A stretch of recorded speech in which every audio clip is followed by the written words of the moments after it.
a dime on the girl in the parking lot who was looking for a man of steel, who would fill up her nights with forget-me-nots and dreams no one else could reveal. Her new man said to meet him at 8.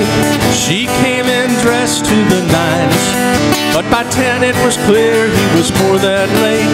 She just wouldn't take it that time. The bartender said she had had enough. He'd call a cab to take her somewhere. She wasn't a stranger to loneliness. She had grown up and spent her life there. Up until then, it happened over and over again. Up until then, up until then, up until then. Well, practice had increased her tolerance. She'd hardly eaten all day. She was all hopped up on a new romance, but she drank in the usual way. She stepped outside just to dry her eyes, to check her machine just in case. She had called to accuse or apologize when she saw his unpenitent face.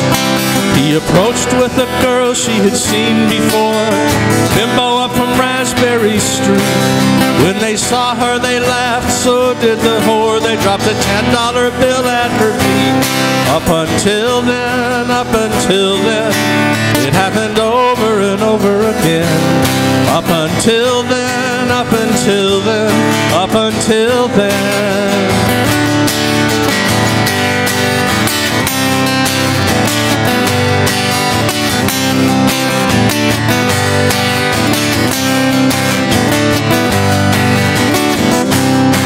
She was short, he was tall, but she blocked his path, explained in unprintable words the reason she seized him so full of wrath, or half of the neighborhood heard.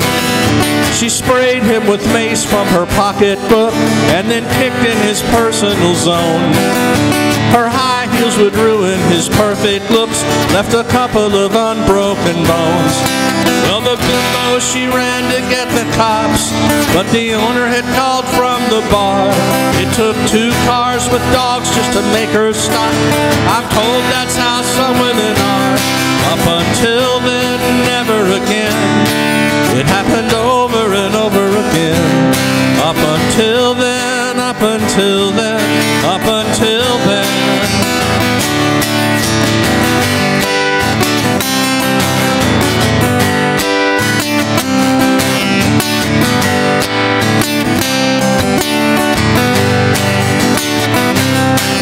Dropped a dime on the girl in the parking lot. She would suffer in no permanent way. She spent 30 nights on a county cot. She's regarded with fear till this day. Up until then, it happened over and over again. Up until then, up until then, up until then. Now she's tending bar where the pagans used to meet, and he's living with that bimbo up on Raspberry Street. Ah, thank you. I love the line in that song that says, sprayed him with mace from her pocketbook and kicked in his personal zone. I bet that hurt.